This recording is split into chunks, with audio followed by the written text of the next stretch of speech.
Hi everyone! Welcome to a special edition series of Coffee with Kai here in Hello Doctor Philippines. My name is Kai Magsanok. I'm the editor-in-chief of Hello Doctor PH. So today we're going to talk to one of the four new Binibining Pilipinas Queens of 2021. Please join me in welcoming Binibining 17, Miss Hannah Arnold, our Binibining Pilipinas International. Hi, Hannah. Yes. Hi, Miss Kai, and hi to all the viewers of Hello Dr. PH. Thank you for having me. I'm glad that you're able to join us today despite the weather.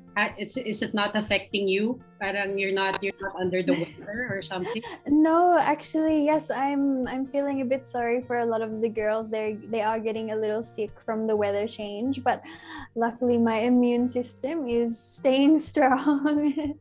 Okay. Well, later on, you're gonna tell us about how you're doing that. Okay. So, Okay. first things first. You're one of the new queens, so maybe we cannot assume that our 200,000 viewers on Hello Doctor know you already. So, if you don't mind, please tell us more about our new Binibini Pilipinas International. Tell us more about yourself, Hannah. Yes, so hi everyone. To those who don't know me, I am Hannah Constantino Arnold. I'm a Filipina Australian. I'm 25 years old and I proudly represented Masbate in the recently concluded Binibining Pilipinas. Let's see, what else? I'm a graduate of forensic science. I'm a model here in the Philippines and I was a sleep scientist over in Australia. So a bit of best of both worlds there. And I'm just very excited for my upcoming journey towards Miss International. Okay. Speaking of the journey, Hannah, so what was the Binibining Pilipinas journey like? Yes, so actually, I joined in 2019, and that experience really helped me grow. I discovered what my weaknesses were and what I needed to strengthen. And then I found what was my strength and used that as my advantage. However, back in 2019, I didn't quite walk away with one of the crowns, but because I found such a family within the organization, they have that saying, once a Binibini, always a Binibini. That's why I wanted to come back, and I joined again in 2020, and then it was delayed due to the pandemic, and then our coronation was on July 11, and I'm just so glad that I pushed through and I kept on chasing for that dream. Yeah. Okay, well, first of all, be aware, right? She never gave up on her Binibini dream. So I'm glad that you joined again and you kept at it. But Hannah, what was the reason why you wanted to join the beauty pageant? Because we know it's not easy. It's a lot of pressure, right? And maybe even exhausting days because of rehearsals and activities. But why did you want to become a beauty queen? So when I was 6 years old, I was actually in a beauty pageant in Masbate, and I won the title of Baby Queen 2002. And actually, in that moment, I really loved the spirit of the community, how my family was so excited, and just like the feeling of being a queen, it really stuck with me throughout my whole life. I would always reflect on that moment, and I really wanted to be back on that stage. So it wasn't a hard decision for me to choose. I really just told my parents, I want to join beauty pageants. So again, I joined in 2014. I joined Miss Philippines Australia because I grew up there in Australia. And I was just such a fan. Like you mentioned, there's Pia, there's so many beautiful girls that have represented the Philippines in so many amazing pageants. And it's more than just the physical aspect of it. It's the platform and how they use it and how they help the community. And that's what I loved about these pageants. So I really wanted to take it one step further. And that's why I came for the biggest national pageant here in the Philippines. Yeah.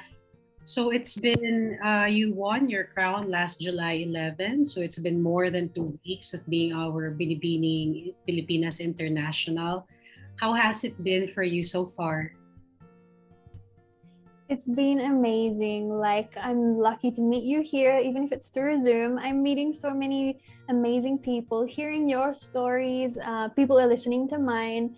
And one of the greatest things so far is the Department of Science and Technology is listening to what I have to share, because I am an advocate for education and an advocate for investing in science and technology. So I'm so glad that people are listening and want to collaborate.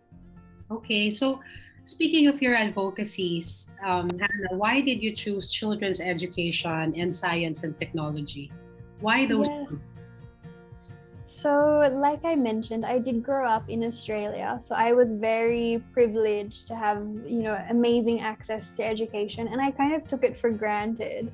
My mom would always tell me the stories of her schooling when she was growing up in Masbate.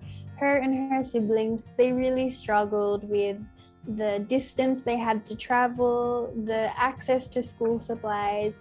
And every year when I would visit Masbate and my relatives, I would also see those struggles were still there, even though it's been so many years. They still didn't have the best access.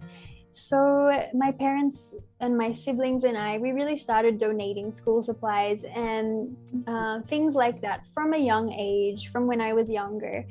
And of course, when it comes to pageantry, with that platform, it's so much, it's such a bigger platform that you can really create your advocacy in a bigger way. So I created a page called Books of Tomorrow, because the saying that I have is, with a book, a child can learn to read today, and with a pencil, they'll write their own future tomorrow.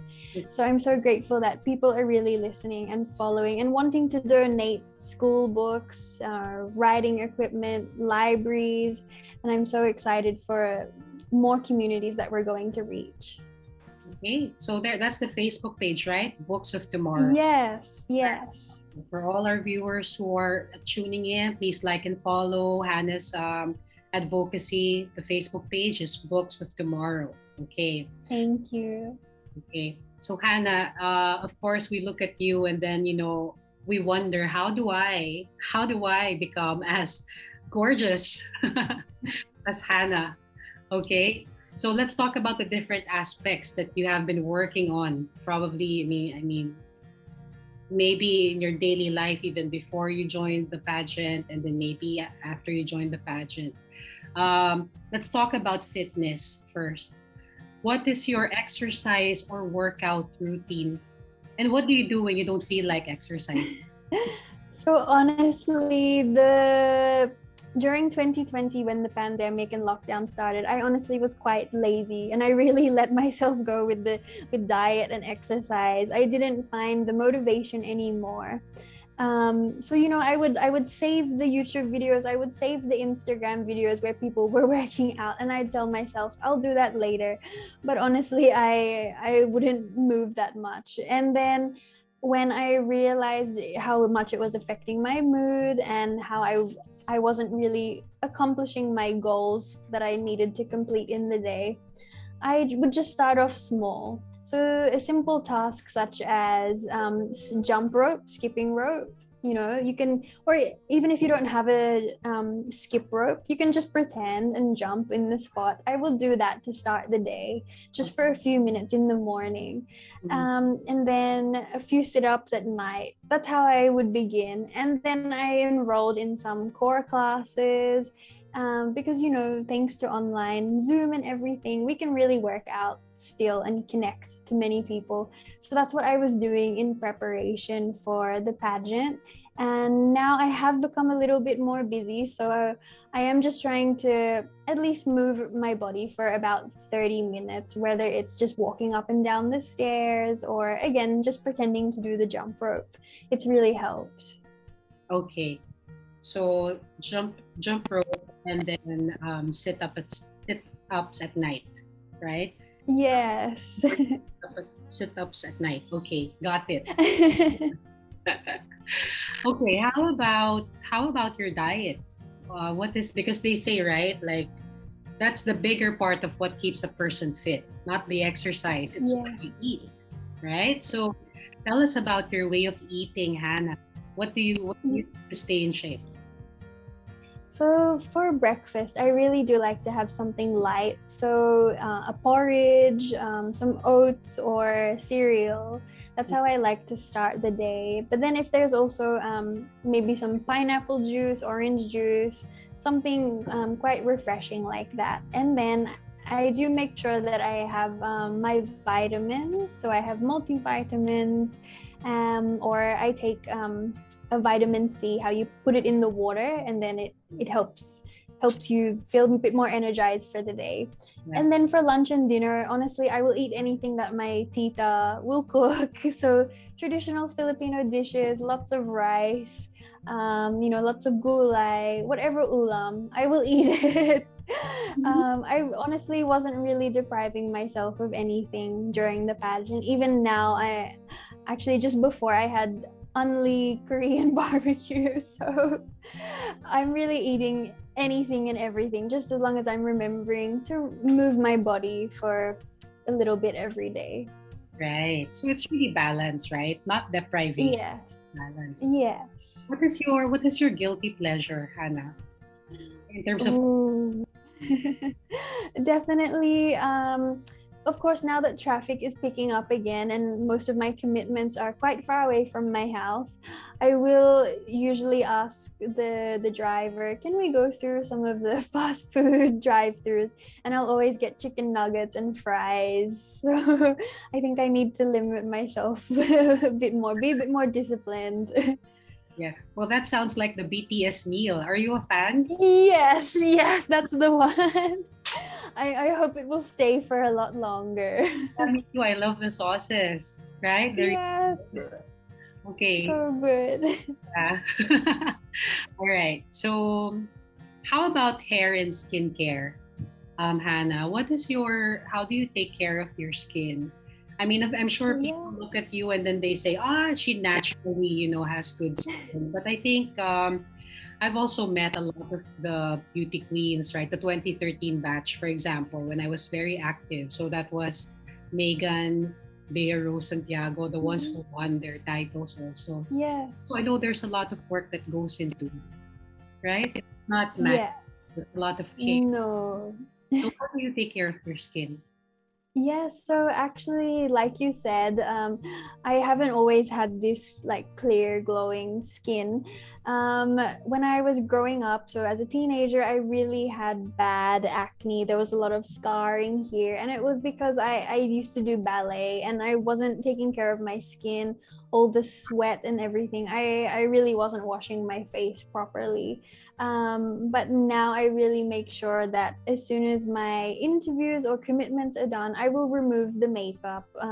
There's micellar water, something not too harsh on your skin. And you have to make sure you know what your skin type is. So mine is combination. It can be dry and oily. So I just make sure I'm getting the correct products. I am still figuring out which ones those are, but so far it's going well. And just making sure I get 8 hours sleep every night and drinking lots of water throughout the day. That's really the best way to help your skin and your hair. Okay, got it. Thank you for that. Very easy to follow tips. Thank you, Hannah. Yes. Of course, the last aspect we've talked about, physical health, right? But I think one of the most important aspects of health that a beauty queen should be able to manage is her mental health. Yes. I cannot imagine being, the way you are subjected to being judged, right? Objectified. It's a beauty pageant, right? We put more substance and our personality really makes us stand out. But at the end of the day, there's a lot of pressure. You're being compared to the other candidates. So in the last Binibining Pilipinas, you were being compared to 33 other beautiful women.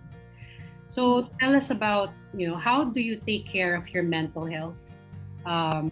And when the pressure is on, what kept you centered?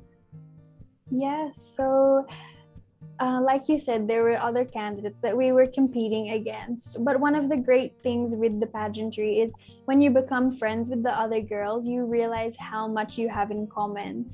So going through a beauty pageant through the pandemic was so hard on all of us. And we actually had group chats. We would message each other, check up on each other, see how we were feeling. And by me expressing exactly how I felt, there were days where I wanted to rant or cry or just different feelings. The fact that the other girls were there to listen, it really helped.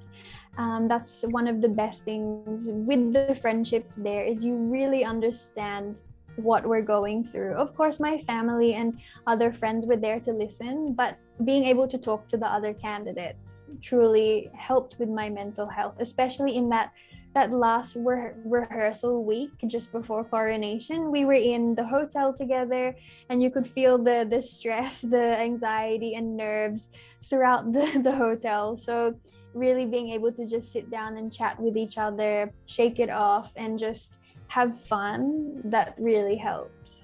Okay, so the community and the support system, right? Yes. Okay. Well, thank you so much for spending time with us in this. This is a rainy Wednesday afternoon. Before we end our interview, what is your message, please, to the viewers of Hello Dr. PH? Aside from your advocacy, how else can they support you in your journey to be our next Miss International? Yeah, so thank you to everyone that is watching. Thank you for watching Hello Dr. PH. I'm sure you're always getting a lot of tips and tricks from watching this show. Definitely, if you would like to follow my journey towards our seventh crown for the Philippines, then please do follow me on social media at Hannah Constantino Arnold on Facebook, or Arnold Hannah underscore on Instagram. And the way that you can support me is just simply pray for me and the other girls that will be raising our flag on the international stage. And just please stay safe, and I'm sure I'll see you all online or hopefully in person very soon. Okay. All right, Hannah, thank you so much. So that's our Binibining Pilipinas International 2021, right? Miss Hannah Arnold. And stay tuned for the other Binibining Pilipinas Queens in this series of interviews. Until then, this is Kai Magsana, Hello Dr. PH. Happy Wednesday and be well.